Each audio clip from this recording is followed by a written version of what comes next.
of, say, Leviticus 23, where they're all kind of listed out in Leviticus there, don't get a lot of actual practiced play in the Old Testament text. Here's a similar example. Raise your hand if you know the rules of Jubilee, the basic law of Jubilee in the text of Leviticus. Don't have to be exact, but close. Les, you know that? Everybody else kind of know it? So what's the basic rule? Don't have to be perfect, but get close. Bobby? You had to give back the land that somebody had borrowed money against. Right, and this part of the 7/7 plus 1, 49/50 mechanic, all right? Do you realize that nowhere in the Old Testament is that practiced? We don't know if they did, but there's no biblical record of them actually doing that. The reason I bring that up is these festal events, the festal feast or circumstances of chapter 23, when we see people doing them, they're actually quite rare. So another plus in his court, he's actually engaged in the Passover as a king. That's a big thing because it's so uncommon. It's not something we see not only kings do, because think for a moment, how many of the kings do you see doing that? Super rare, right? Like even whatever number you come up with, less common rather than more common. Further, you can see that he also reformed the temple. There's a lot of things that he fixed in the temple during his reign. His major problem took place at the end of his reign. And what's the one word you would use to describe it? Or if you need to use 2 or 3, that's fine too. Pride, boasting, right? That's really his problem. It manifests itself in different ways. And his pride was false because his success came from his interdependence on God. That he inwardly and outwardly chose to follow God's plan. When he rejected that and went his own way with his interactions with the Assyrians, Babylonian show and tell moment where he lets them in and see all the stuff, all of that is a result of his pride. So all of that is part of our Hezekiah heritage. And he's told what regarding what's going to happen for the next king? When he dies, what's going to eventually come to pass? The captivity is going to come. And what was his response to that? How did he feel about it? Everyone's like, man. And it's like, not a big deal to me. Like, that's all stuck in our mind, right? Again, that's his pride, perhaps, coming into play. It's possible that the two primary kings of the 21st chapter are some of the worst, if not the worst kings we find in Israel, even higher on our most awful stage or lower on our ranking than Ahab. And Ahab's really bad, right? We're going down the bottom of the barrel. But note this, verse 20, chapter 21, verse 1. When does Manasseh step onto the throne? 12 years old. Do you think that a 12-year-old king has much true power?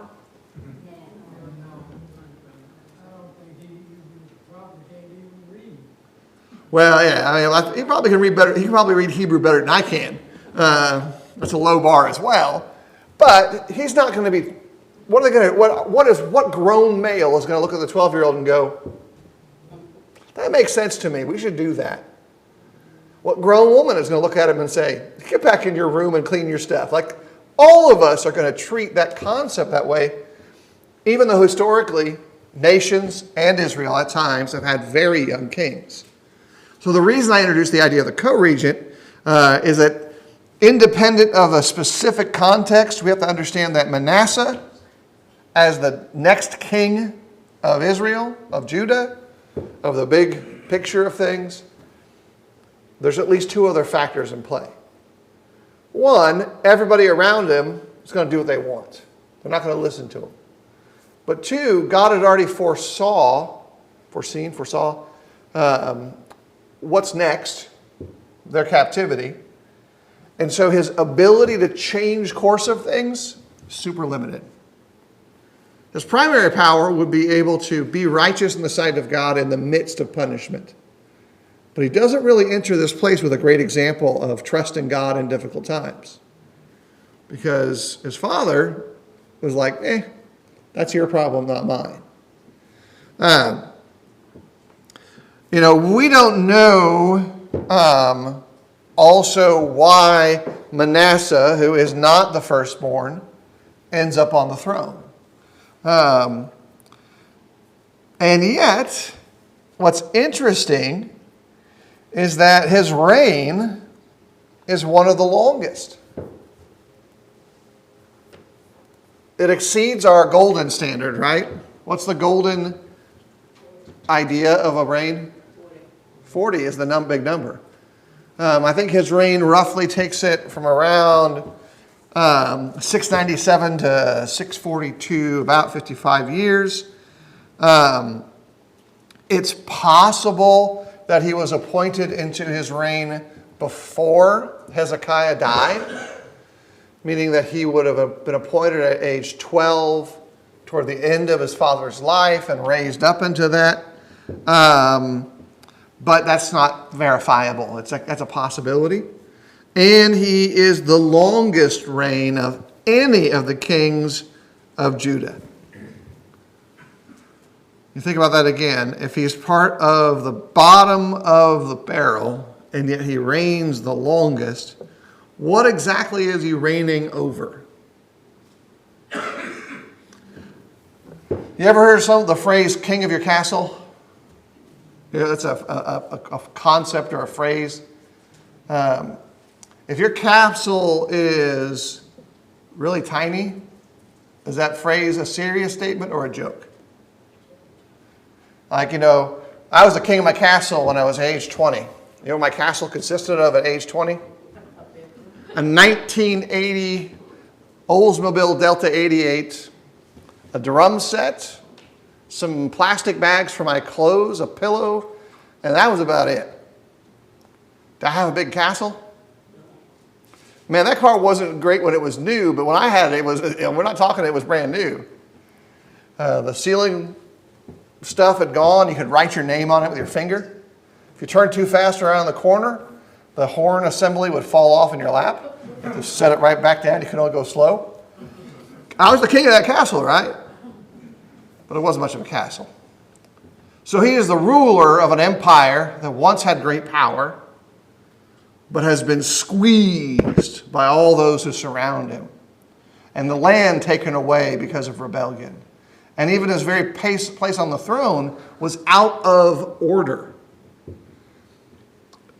No matter which metric we use for his appointment, 14 years-ish earlier should have been the change.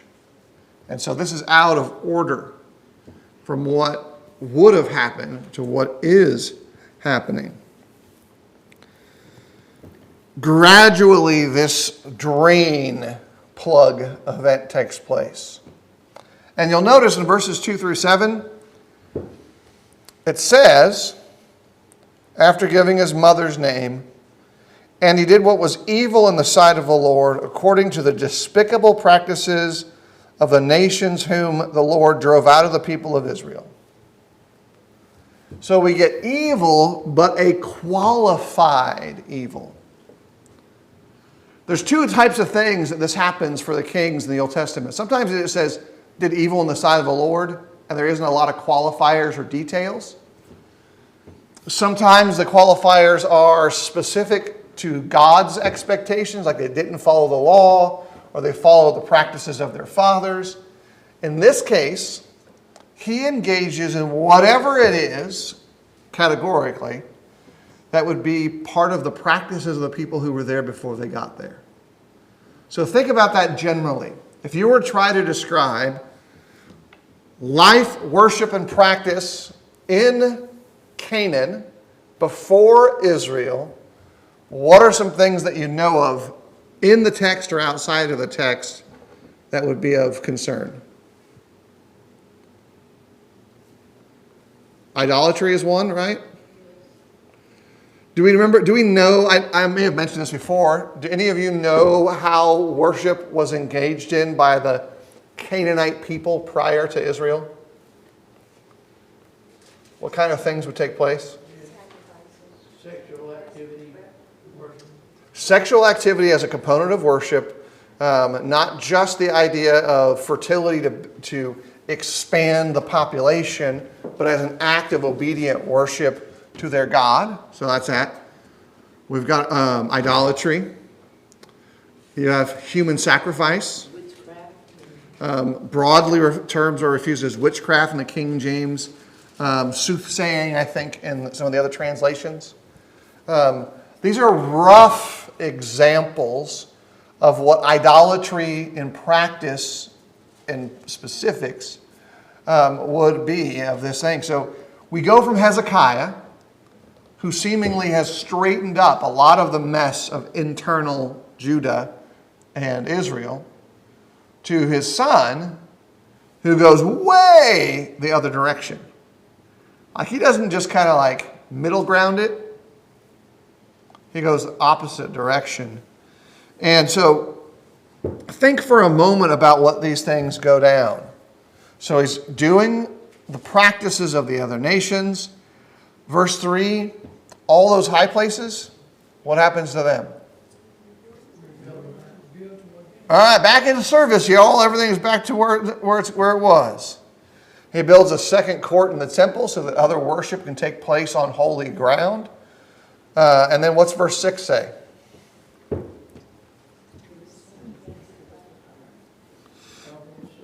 Offered his son as a burnt offering. So you go and you have this full turning of the tables. This is the big shift in thinking about, okay, what's going on. Now, why do you think he reigns for so long? It's kind of a first step question. God had already told him he was done with them. Things of what was going to happen to them, that they would tell Hezekiah, his offspring, the ones after him, what happened to him. Yeah. So he had already. And then another side thing that I've been thinking about, I don't know where this mother was from. I don't know about her name, if you can tell or not, but I wonder, especially some of these young kings, how much influence their mother had if she was really from a country that had the idol worship and all these things. And that kind of influence may have played into this. Yeah, I didn't note any specific details for her spiritual heritage for this case, but there's no doubt in the Old Testament that just as much as fathers influence their children, mothers influence their children. There's no real one or the other more so. And so you can have both. You also have influencing for good. So you got all in both cases. Matthew? If the records can be trusted, Hezekiah is actually noted, at least his secular history, as him and his wife were one of the only kings of Israel who, it was only husband and wife. He didn't have multiple wives. This was his only one. Right, and that's a tough one to figure out, too. The secular records of this chronology of kings is... it's difficult because those records aren't so much like genealogy for us. When we do a genealogy, we're looking for very specific absolute connections and bloodlines and marriages. Like that's our genealogies. Hebrew ones aren't exactly right, but that's very likely. And like you said, if it's correct. And so, again, a lot of influence though. But think about this. Did Hezekiah do anything positive we could see in Manasseh's training? Do we have evidence of that? It's not Hezekiah's fault, right? Like we know that, but we also have to pay attention to the big part of the text. But it also is connected to Hezekiah because God told him how this was going to be. He knew he would live to it, but not through it. And so he foisted it off on his descendants. Matthew? His reign may have been so long because, and this is just an assumption, people may have wanted to move away from God. It may have been desires of the people that Hezekiah steered them away, maybe against their will or maybe against their wantings. And then when you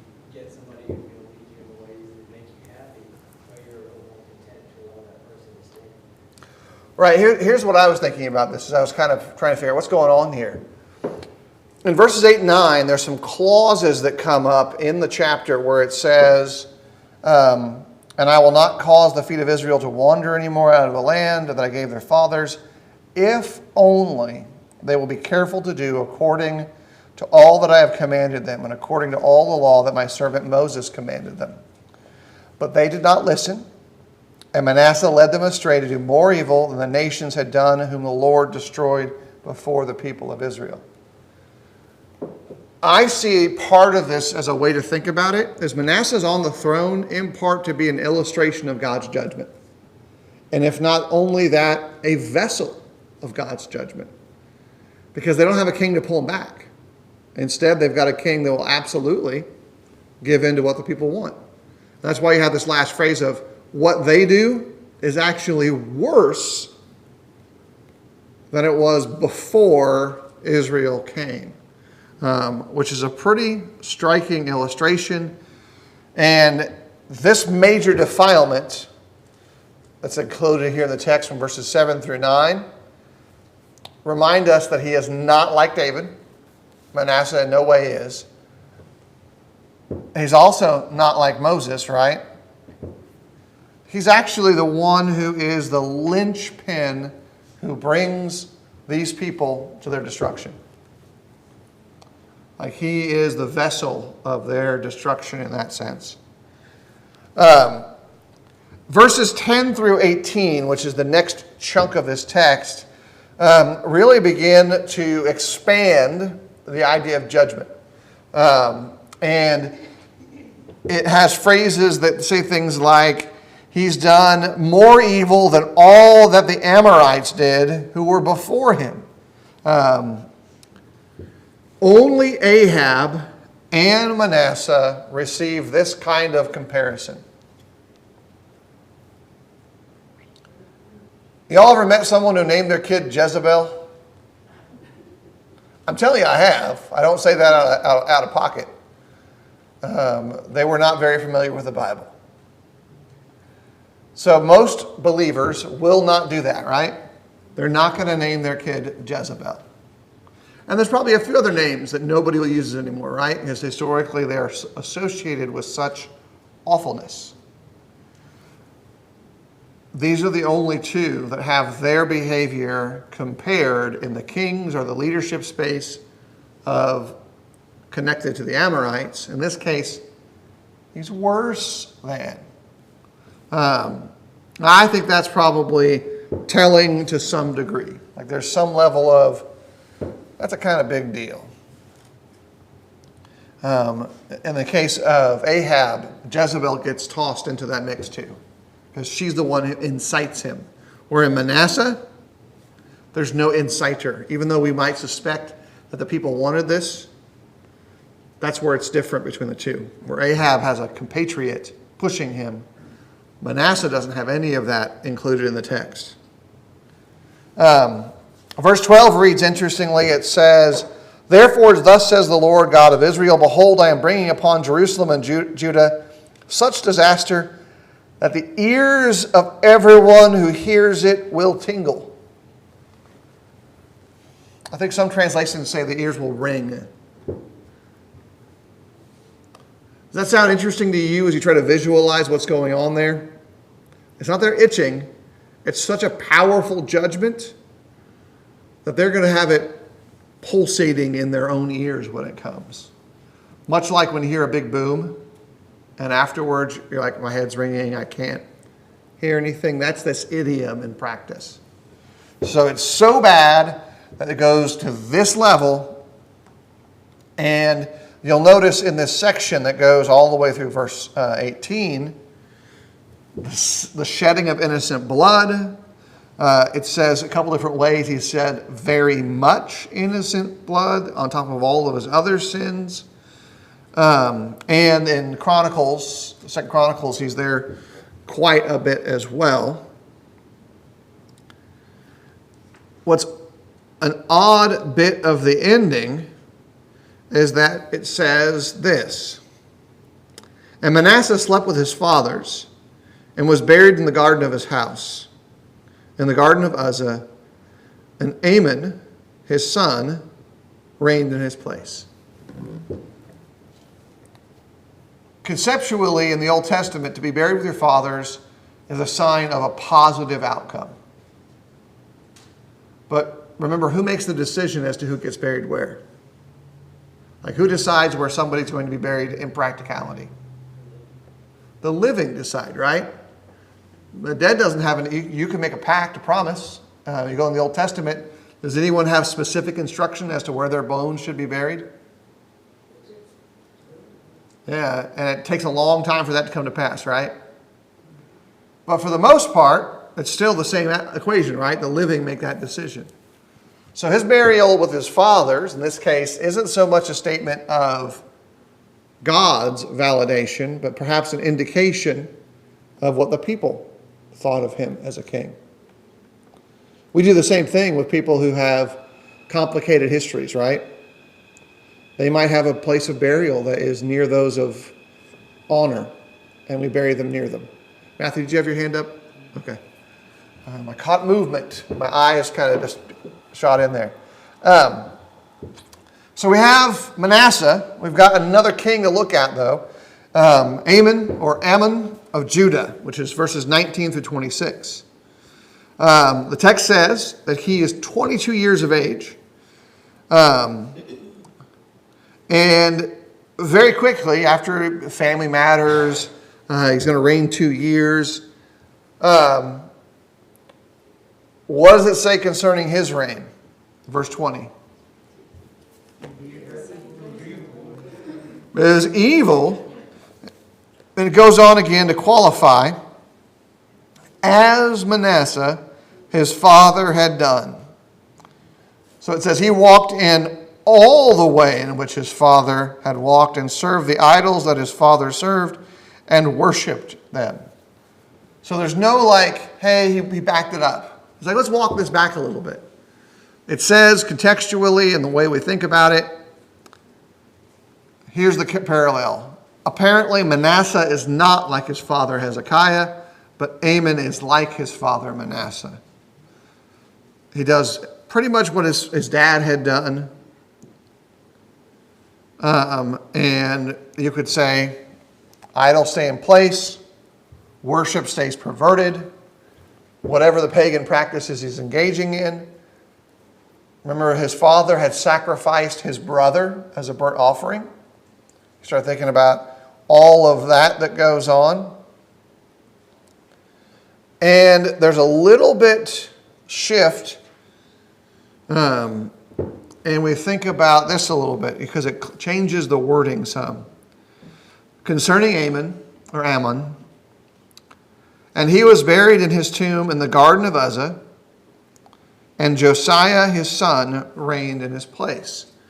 2 tidbits. It doesn't mention fathers, but the location is the same. So he's in the same spot, a slight wording change, just something to pay attention to. Here's some other tidbits to think about in this text. Manasseh's name, which not every name in the Bible has theological significance, by the way. Just because a name means something doesn't mean anything about the person generally. My name apparently means lover of horses. I don't know if there is a Greek lover of tacos, but that was probably what should have been given to me. I think it's probably lover of pita. That's little pita sandwiches. Although the origin of the folded half sandwich is Greek. So maybe there's a connection there somehow. But not every name has significant theological meaning. But his name means forgetfulness. And I think to some degree, much like it was back in Genesis 41 and 51, when Joseph forgot Israel, I think you might make the memory point that this is where the king and Israel forgot God. And so while there may not be significant theological value to it, internal to the text where God says, I've changed your name and it means this, that's when it's significant theological meaning. In this case, is a great way to remember this. Manasseh, the name whose men forgets, is when Israel as a people, Manasseh as a king, Judah as a nation, forgot God. And for as much as we can read internal to 2 Kings and into Chronicles, that's what we see here. Now, ultimately, we'll note in 2 Chronicles 33, Manasseh does remember, but he remembers far too late. He remembers in that bittersweet sense that you're like, oh, I got caught. Sweet in the sense that, oh, I finally figured it out, but bitter because it's too late.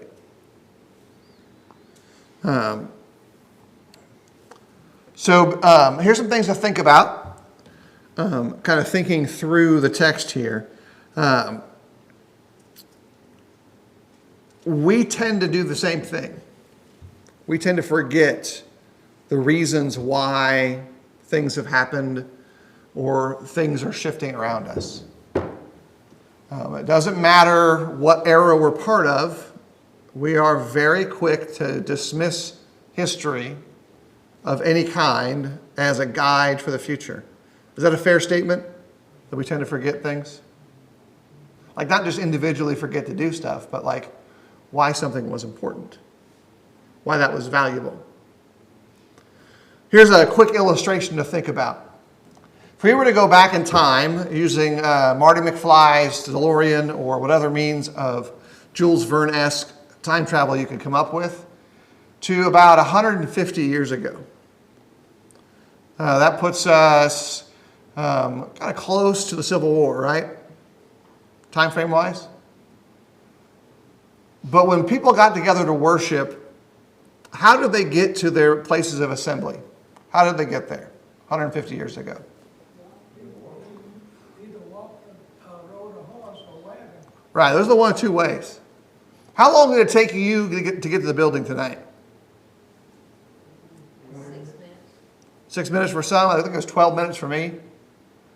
So about 6 to 15 minutes, let's say, all right? Anyone remember from their social studies classes the reason for the size of Georgia counties? Because you had to make it to the town center, or the community, that's why there's always a town center versus the county and the building. Yeah, and how long is that distance? By what means will we map it? One day's horse ride, approximately between the counties. A rough guide, right? You could ride a horse from the center of one county to the center of the next county the next day. Would you be happy about it, or the horse be happy about it? No. Could you do it? Yes. All right.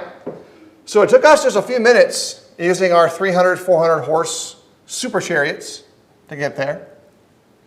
Worship on the first day of the week, whenever it was scheduled, meant walking or riding for how long? It was an all-day endeavor or a half-day endeavor for most places, right? Pretty average. What kind of meal preparations would you need to make for that?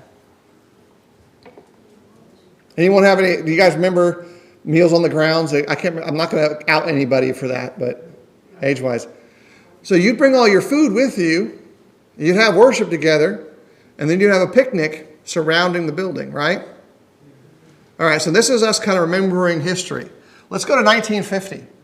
Now we're 70 years in the past. All right. Did congregations have disagreements about the practice of a common meal in corporate sense with churches together? We talk about the institutional issues. We're talking about it technically that way, or how the church's funds can be used in corporate worship. And is a dedicated kitchen and dining hall appropriate? That was a big discussion point about 70 years ago, right? But 150 years ago, everyone was totally cool with individually bringing a meal and having it together after services on the grounds. We have amnesia because for some of us, like Les just pointed out, he kind of remembers that. I've never had the buggy and carriage horse ride to service. I have walked all day to places to preach, but that wasn't in the U.S. And that was because we were preaching at multiple places. So this kind of concept is a struggle for modern whenever, to think about these things in the past. Because we need to remember God because he constantly remembers us. He's mindful of us. And so I've just made a simple illustration of the same broad issue, but made two different applications of it when there are other modifiers to figure out why one was comfortable and one was uncomfortable. We're thinking about the authority of the scriptures and all of that. Les? I will point out that there is some differences for the reasons that people did that back then. Yeah. It wasn't for a social event, it was because they had come so far, and then after services, they would have their meal, because they couldn't just run out to a restaurant somewhere, go back home. And then they would usually go back inside and have another little service, and then they would Right. leave in time to get home before dark. I actually, one of the places that I went when I was a kid and my dad preached, there was still an older couple there that came to services with a horse and buggy every service, but they never had bought a car, and they were still living the old way. Right, and that's like actually close enough, like Les is pointing out, that's a first-person memory of something that we've categorized as so long ago. Like it doesn't happen anymore, but we have first-person memories of it. The illustration is there's legitimate reasons for each of those either yes or no's. You set that aside and think about the concept of, do we remember why we even made those choices?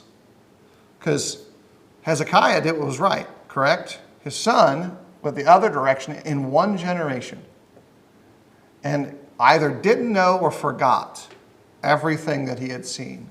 He had forgotten the rise of the kingdom. He had forgotten the protection that came through his father's prayers and went his own way. I think that's probably something that I think all of us would do well to really kind of grab onto, is to think about, what can I learn from something that may be forgotten in history? Because Manasseh and Amon, they should have been learning from their father and grandfather rather than whatever it was that was drawing them and their behaviors. Kind of same for us too. There's some great value there in those learning from the text, but also learning wisdom from people that surround us. Final questions. Is there anything you like in chapter 22?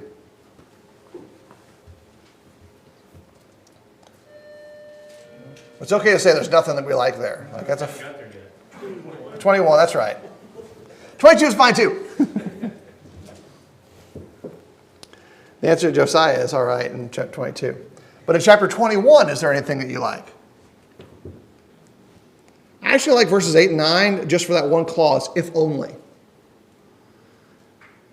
It's a repeating theme in the Old Testament and the New Testament, that causal connection of if or if only. If you would hear my voice, if you would obey me, if only you would listen. It's a sign of God's forbearance and willing to continue to be graceful and concerned with his people, even in the rebellion. Because by the time that statement is made, Manasseh has made a mess of Israel. Which also informs us a little bit about what we might think about God. God's cast judgment on this people, and yet he's still wanting and desiring for them to turn back to him. It doesn't mean judgment's going away, does it? But it may mean a different outcome for those who are being judged.